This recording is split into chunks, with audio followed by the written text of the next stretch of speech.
Tuebolo. Imodromo na bengme no yojugba. Miuna kaino mi yojugba. Shi ani no bo mi tuene. Oba ngogbe bonu oke no nyemle no. O ko na ko fe. Be fe mo la moton ne no. Eke keno ko heba, iba helebushi. Eke mi huma na male akeshi. Oba domo nku ne. Oyiwa don. Nyaha wocha de sano. Ke yichu edwe. Ni ke yele se wolo ha yele kwen. Agbene, chienu mbabo enu chimotamu. Shi, akani eana ije mo wolo papa keje asrafu anichumo miwo. Sane afe kekete. Ike follow ewie he. Na echi tan chon nupako hu. Lede nje enye ebi oye he. Ni bene na hekwe. Keke na ehwe tashi ejoe. Eye keke. Ni teda chushishi ke asochi amonji heni analeye. Bekwe ahomia honfochi ni anu he. Truka echetashi enuake polisi fo emwe bilake eyayi moko ngatuen yakachwa. Eyi yo ahun nehi efen funfun enabun fekela cho. Saneni ba ne. Oula kwa hien sidi gbonyo counterfeit. Ike ahe gari ye yonengo. Eliake shika ehi wo eme ni yo kagari hale dani eje shika eweden. Beni yo ekwe shika ni enake ehi ike kuseke mi ha ula kwa koni ehe gari. Oula kwa ekple. Ene ni yo eke shika wo oula kwa kutokue ni emu etade mi nkoni ike gari hale. Kwa oke gari ke wolo na kota twa yo ehi wa. No ni yo ebon le lomo. Echechon. Kwa we ha ture eboye yo ekwehi. Yo ete he famo ni kwa obon le kenomo oke ene tupen. Beni akpata ta efe yo butu. Bini ke eha enyawo tele hu ewo. Akojo kwa abulefo ni agbele shikagbele ni na aso side nyuma. Sane dowula don kan jogba. Ewo nyomo ke garishka fen na isheye yomi. Ola don kan wie twen bila hun ko ne he abashi. Ewo le shiake keji papasapasa femo ni ebeje njogba. Iba agbele shapo hale. Keji esumo shimo esmo ne achuni ye. Ni chumo fen ni chumo ni esmo abata o hale na echu. Ola kwa ha enumwe hetoko kra mo eshishia ni ebaje ndon febe abo. Anu hedon ke ashinyon komese. Bene anu ehe eya yobla yoko musumusu. Sani efe echa hunto. Ewo abimi. Boni agbaleje ake. Obla yo nete blodo homo yekole na. Heni ana eblodo sidi nyuma fenta. Bene obla yo ya ashia. Ehima ya ngole ni yawa yetuntun bedi koko shwelo amase. Edamoshi kwa ma hun keke ni echo nkonile. Asosholo ebon le lakamo ni fiofie ameye shika sidi nyuma afen. Agbene yo ehimwe bachu na ehefo. Ena abo na efi ehionje hu. No mi fen ola kwa abeje. Ahi aso hwemo no keke no bla yo ebon blom ake ena he na meke wolochuru efon. Ehefo ya Neka amake ene lebo febo ni fe ibaye. Shiaka ne ehie shika hewo. Eke bi eba adamona. Keje ye no ameke bi le ke shika sidi nyuma afen ba hale. Keje ameyele amewo ebile. Asosho lo eba kple no. Keke ni amehe ebile amehamuko. Beni yo ya ko wolwe jeno.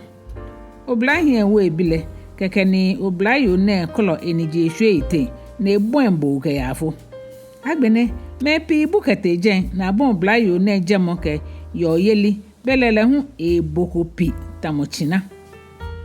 Beni efue ebile hu mfo. Eche no owura kwa gbe jen. Eba bisane emi ni agbale. Akane ele asoshole na hewo. Ipa amefa iko ni ameke yo ebile hale. Amebokwa otue na ameke yo ebile ha kwao. Oula kwao kegbe ken hamoko nemu emi hale keke ne do achure hwe obla yo no Mokomoko pata hewo kwa oyila ke asho blayo etoba ha. Polisi fonyoko jenshe pe ni asafu ejofu a machine yo eke ula kwa. Moni hi egbe ke miehun kele tishi ni ilaje. Bena abo polisi fonyo eno ni ba ina akpe hene ke yo ake. Nye no blaye nye bejemba. Afọ ocho kome no ni jienyo. Ayibo musimusi momo kwen maha wobo mompi kono hi achirebo.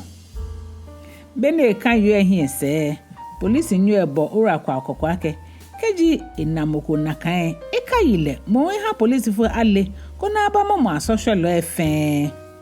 yo ewo ebile na etehia ni anwo ora kwa hohe obla yo ewu nu sane na ehie hengle na efele je ehie ne boni sane edole ha ewo yo egbe keje no se ne obla yo enako eje na ipapako ante botele ye twi wa ye binu nehe ibomode ne lako ulakwa ye gbe sroto ano ake ichakelo beno ru akwa ya yiblodu chese ante botele chele uchumini ikele wie wa ike mbikwa uli ake bo peji mbini yo ko behie nunku fata ohe nibi ni yo fe bono no chakwa no mfio hu ye no kamo fe jio uchegbe fan nkomo yeli ko bohe no fe no tawo wo ba na wo ha sho hie jocho ni no jino ni gba wo na amro ne hewo mene chomo mi no ni gba wo na alo no tawo ko ni maye mabu abo o la kwa ha heto ike ma no ko gba na meba mo kemini meba mo no ha gafe yo sane ho neke hana mewe chobon kekpo no bon no gba na no njimi ni no hia ni mafe ma kene ho chemie mi ya tashi mebe ba ta onga na monsmo ko ni ma ha wie hia habo okay yo sane akba gbantwi na kra yo sane gba na mi gba na bo peji bi ni yo isaka bene onanga momo ni okelefo ohami maniji yo sane gba ona ani oye seke na mma ko ba je mi nplen ni mateshima ya biane nke no ko gba na ni ngasane hu ye ntwi meba kwe oula kwa botwe money for me botele ni ntashine nu wanyo jile mokomoko benu nwama ni lele ejake enashika eye shikponjin kani ne minjo ni eye jale sane ewo nu wame hiele tamo mancheke ngawulo ke ake ata moko ni yo china ye nunwa oni neni kata manson jiheni ichina titiri yo beni nchene ba agboe ebi ni ehwe peji mike ochekwe anu mfio ni yo adabraka ne numu ehye woni nsa ni wo hu heni ana ni ye ehwele ye wodin china efe baba o ya kata mansoe numu elejin ke ya etenson ye lolo ni mi hu oliake nye ko ye gamane ocha anu mfio na musuefo mi hu mfobo kuline ndako bile ko don hewo blemo hingmai no chako jemba suban papa hehia no jije nkuni yeli na sanfe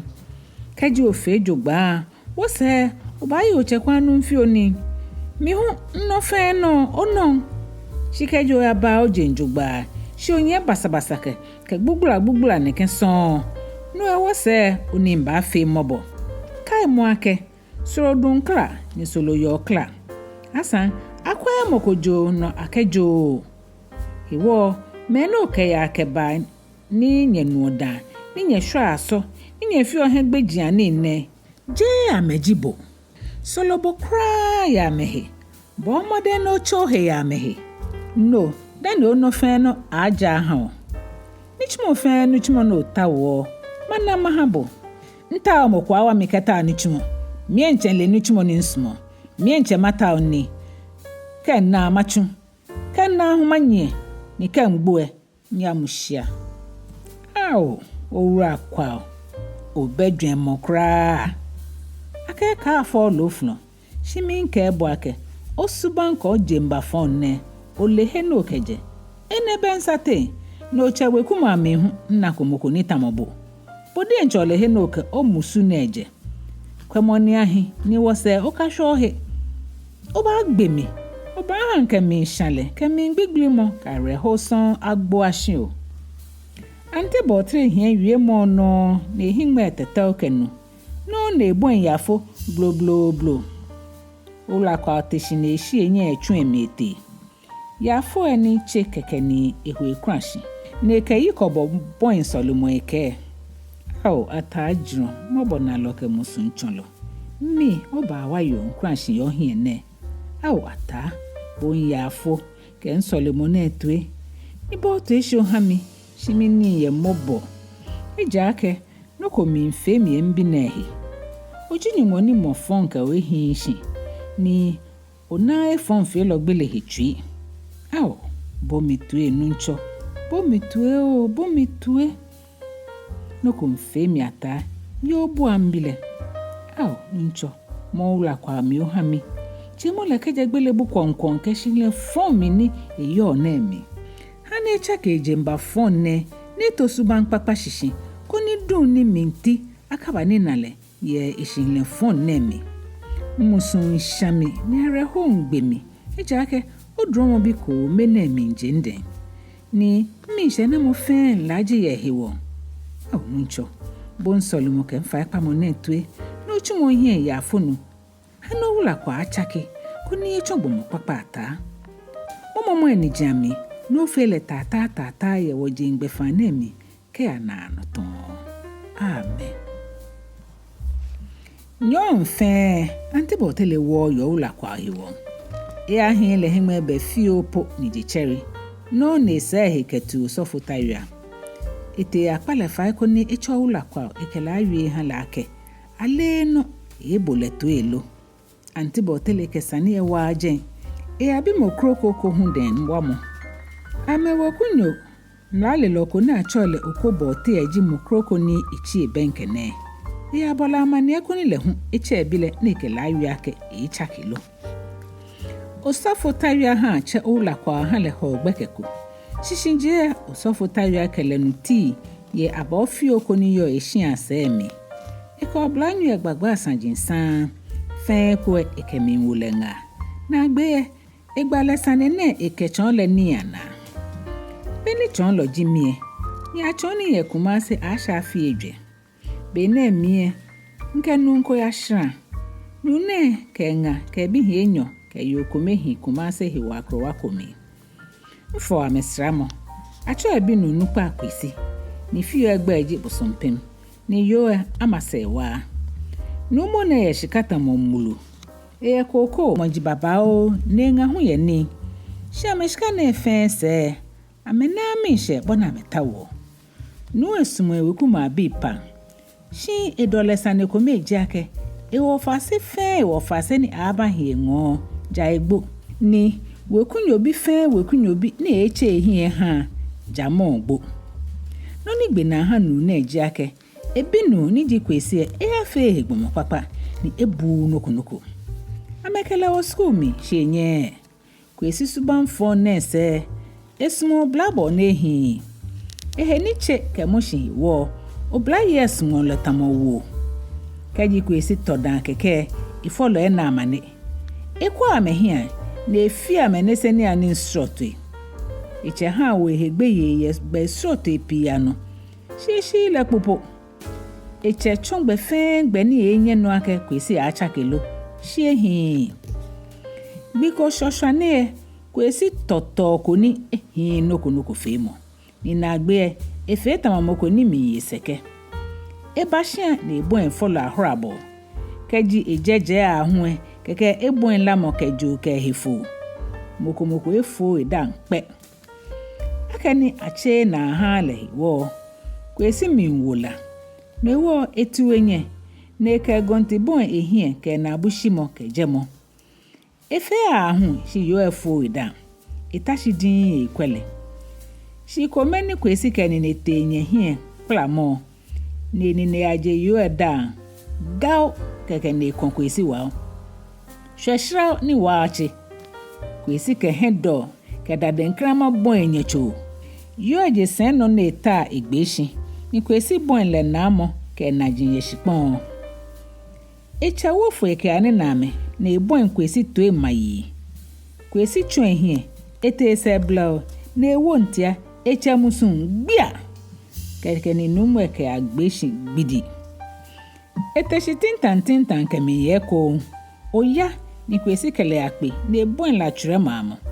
agbene numu ebabon sese namo like ko kense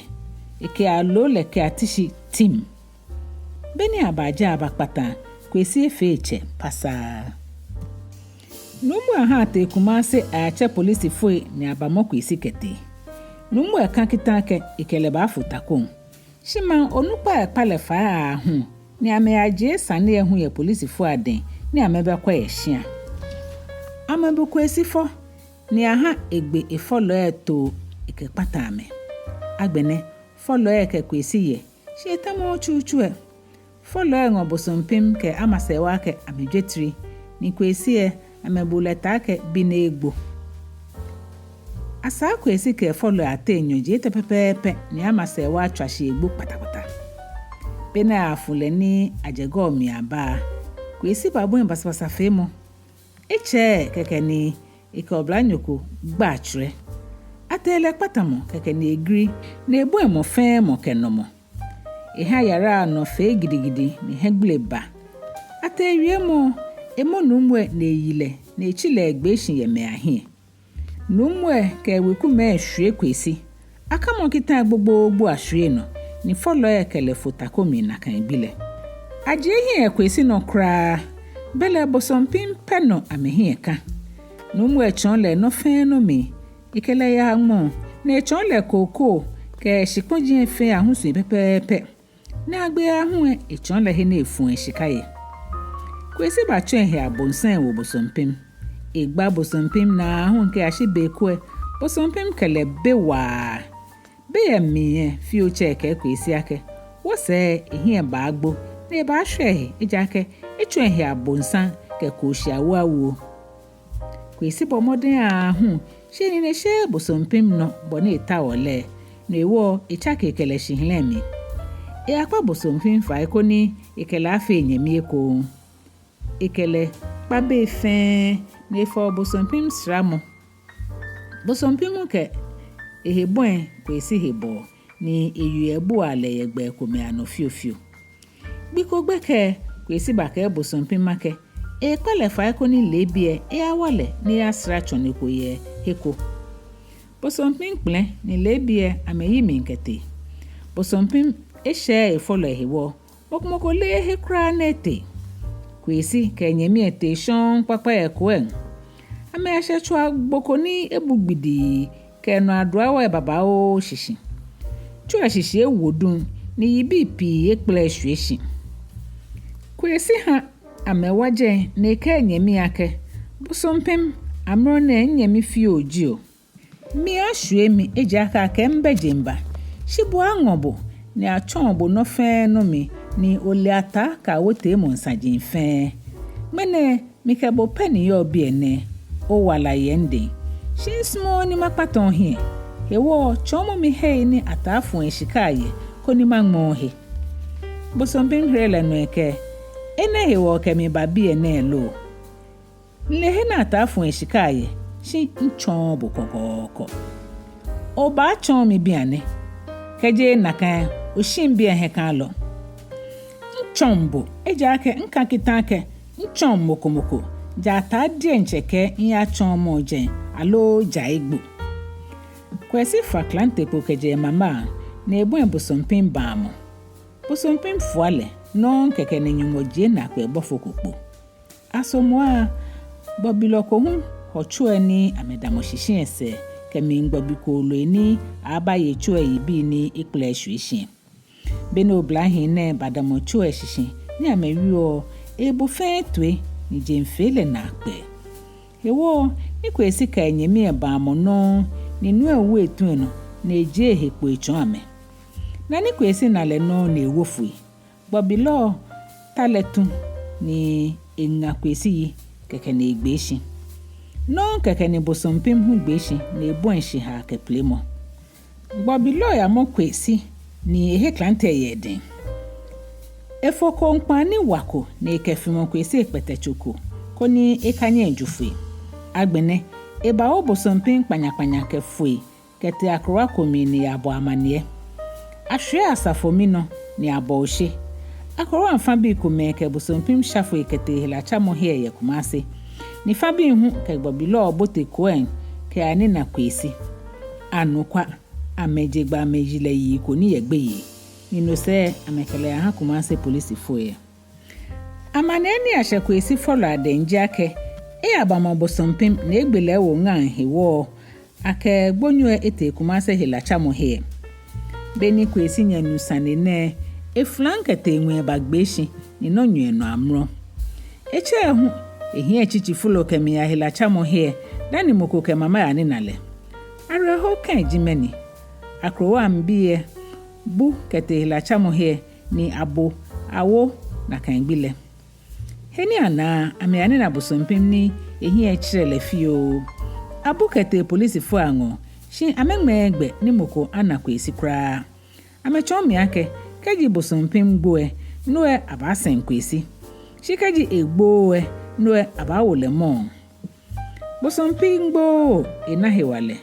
akojo kwesi ni awolechun afi enyuma ka enyo ehemo afi enyo pe ni yeseke ni no se afi ke fami no na egbo mene bosompim mi ye manchi akrowa abuole wa heni suban papa ya tolene beni osafo tawi agba Kumasi sanine oula kwa tashi ni egbe hingba nke eto emfe ebutue no osafo egbe na ebi oula kwa ake ani osusu ake jeni kwesi ba ehi oula kwa oke dabida kwesi efe na hinkra isa na jie to amajugba da na senwole hu osofo ehe no neke mo eji kwesi ba ejenjugba nke je egbe kan biashi bona abomoden ake efe kwen ina agbe atamon nakan ona ake ni bosompim ba eheshi na enmechose mogbe ehi hale ni ona na akpa egbe ni achon ahere yiwala lo amone mi le o hesajimpi nigba mi ko follow ana ole bono follow na sumo sande ame ha bona amegbo hedin ye ogbe kan biashi boni ame ho te Salem koni ona chosemo kono jenshin la hia habo ole hu ake ame no ko san ni bo peji ame bi ni ame yo bona ame yo po kedio bo obena kan o shinle mi ngbejian no esa wo hie no ni fe mo wo hengle yegbe sroto ya no o he ni mpa ake boe otamo kwesi ni ngbe hisanine boe onyo te school ni okenuchmo efangbe kete nshon keba ni onaje ni nsan ole wolon ole hengbe jani o hie kashi ni odwemmo minche shi osubanke o hie ni yo lanlan peji ogbedemo ni no ha osane ba atamo kwesi no nle ake banyo chake ewo minpa bo fa iko ni obomode ohishin dio tamo follow eyo chomo ameni chumo no ta ochu ni wo fe wo ye wo bo anona asan hu oko hia wo gama na mi koni yo fe yo no sumo o ha wole na awie hia habo enepe wo ta wo yo de bo mode no bo jenjugba koni apa ogbe mi sha mo yi npo ake bo hu oba fe papa ni akejo ye ona ni mate no ahon follow ano hemishe keje nakan bo shini mpi ni yo habo efe ba ngmebo ni keje okwe ni ahie oba sho he wose alo ona agbe tete ba fe tamokwesi no oula kwa oteshin le do sofo tayashi ekesani ewe na kuchomi ni gbimu efe esusu he ahun na agbe enwe npo ake iba acha ke shinle na ka ochile no oula okobo te hu ha acha oula kwa hale na ekele wi le hu ewo le nga sote pi na ebula bake yele se wolo ha yele kun oula bote ke kwa wake bomo subanta mo yele se wolo keji yele se wolo hi ni hewale yemi ni eminti bonisa iha yele nyon ekon na efu oba fefe ni yele hu bo agboi ni me na hese shikeji yele se wolu egbo na echomo na ehiye enye chaba shimon yele poto na efito esuen ni no ewo ana hese na kan no nkaji moku yesuban papa mo wo ibi ni hiye na ni mate ni manfe na se shike yesuban ehiye me kwale ni na agbe esande fi omobo nlale loda mo abene no eke wo ula kwa nga akoni ebumambi ena shihlehe mishe ni asan dagbien ekaya bene owula kwa kesane na ehu to emi na echake kra bona follow eke kuchu mbi fe na hemishe jugba shi eye beko ni kwa ha ehegbeme amishe nyoshi ni jenako ale no ni ba keke ni kwa ya yele mo eko agbene sane na ba wa fechuchue ehi epanu no sofo tayo akele yue fe no owula okobo te hu abe ekechuni owula kwa keme kume ya fe kume ni ame atwa eche kwanu mfi ojosi di oha epaanyo fese ni atanu na eliake ebinu eji ojuchalo ene ahi enye lo ekele fotakon na ewole shiake bi fe gbi ni ebe mase eba atwale tun egbile hwefio ni nekensane ne afite atanu ke inyemi yobo telete onupa ekwe na asa amete showula kwa onyeko ichekwene mase eyakrakra twashimene ofo ka amane ofo hu ka amane wakawade satamo ba wa bi enmene waso chike walaye oba achano